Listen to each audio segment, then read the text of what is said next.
Go beyond the imagery, get understanding. Reference passage. Ezekiel chapter 4 verses 1 to 3. 1. You also, son of man, take a clay tablet and lay it before you and portray on it a city, Jerusalem. 2. Lay siege against it, build a siege wall against it, and heap up a mound against it. Set camps against it also, and place battering rams against it all around. 3. Moreover, take for yourself an iron plate, and set it as an iron wall between you and the city. Set your face against it, and it shall be besieged, and you shall lay siege against it. This will be a sign to the house of Israel. The Bible is a document you must understand completely because that is the record book for your faith as a Christian. I'm always surprised how so many Christians are okay just having a shallow or no understanding of what the Bible contains. A believer must be knowledgeable about what he or she believes in. Ezekiel, in our reference passage, is instructed to use an imagery to depict a message to the people of God. Notice what God says at the end of that verse 3. This will be a sign to the house of Israel. All that he was doing there was to be a sign. A sign is to say that what you are seeing is not itself the message, but pointing to the message. In other words, when you see the sign, look beyond it for the message itself. If you get caught just on the signs, you may completely miss the message itself. Sadly, many people are stuck on signs. Meanwhile, the sign is not the message. It was meant to point you in the direction of the message. In that chapter 4 of Ezekiel, in our reference passage, more signs were instructed of Ezekiel to perform to the people of Israel. But towards the end of the chapter, Ezekiel says of God who is instructing him to do the signs, "Moreover, he said to me, Son of man, surely I will cut off the supply of bread in Jerusalem. They shall eat bread by weight and with anxiety, and shall drink water by measure and with dread, that they may lack bread and water, and be dismayed with one another, and waste away because of their iniquity."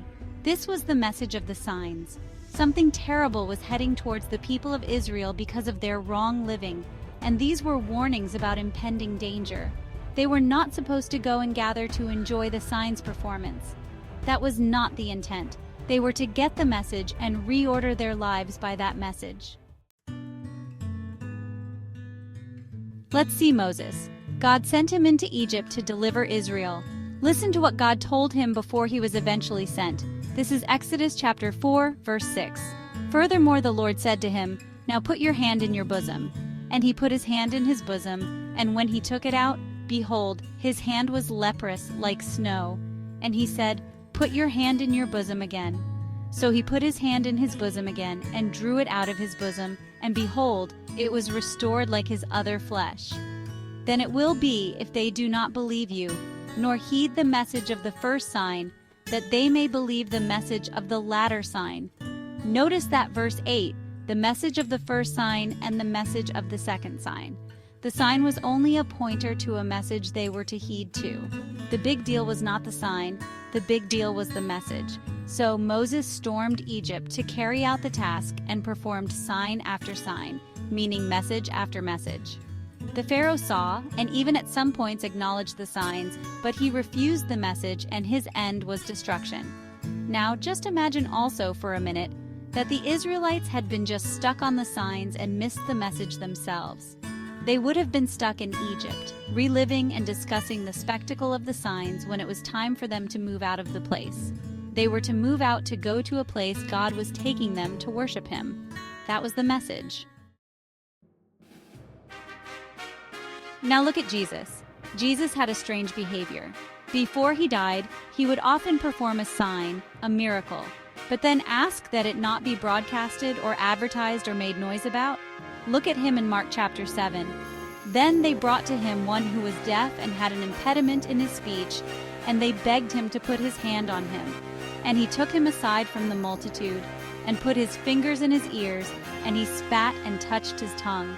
Then, looking up to heaven, he sighed and said to him, "Ephphatha," that is, "be opened." Immediately his ears were opened, and the impediment of his tongue was loosed, and he spoke plainly. Then he commanded them that they should tell no one. but the more he commanded them, the more widely they proclaimed it. Why did Jesus not want them to broadcast his miracles or signs?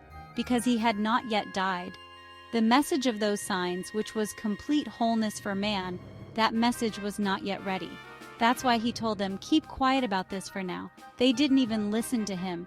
They were too excited about the signs. Jesus was telling them, no, that is not the important stuff. The important thing is the message it points to, which had not yet happened. The message of the signs or miracles of Jesus was the message of his death and resurrection. It is in this message that the complete wholeness of man would be found. A sign of that wholeness of man was healing sick and flailed bodies. The message was, in his resurrection is the life of God offered freely to man. Our focus is the message of the signs, not the signs of the message. So now, my dear friend, I will leave you to think about this yourself. When Jesus said to his disciples to go with the gospel in Mark chapter 16 and that verse 17, and these signs will follow those who believe. In my name they will cast out demons. They will speak with new tongues. What was he saying to us? The signs or the message? Which message? Our focus is the message of the signs, not the signs of the message. Blessed are you. Prayer. Dear Father, thank you for helping me today to see that your focus is your message and not so much the signs. I do not get swayed and distracted by signs. I stay on and in your message and accomplish your purpose and plan for my life and in the earth in Jesus' name. Amen.